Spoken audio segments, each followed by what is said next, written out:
anilako napahita ny azava mama tananao mitantanay mba tsy ola miverena anilako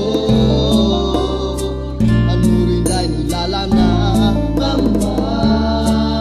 savirery falavitrana totsaro yanao na maparano maso mikorina tamin'ny endrikio nanambitambiny foko mitoma napangina miala ely tao anaty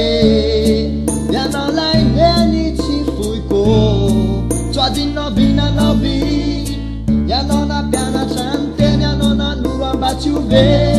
ny tantanana mpianatrana falasenao nandao mitanea namonjy lanitry ny ambony matokipa tsy hoadinkenao neny malalatyko indrivarary nipoirako napahita ny azava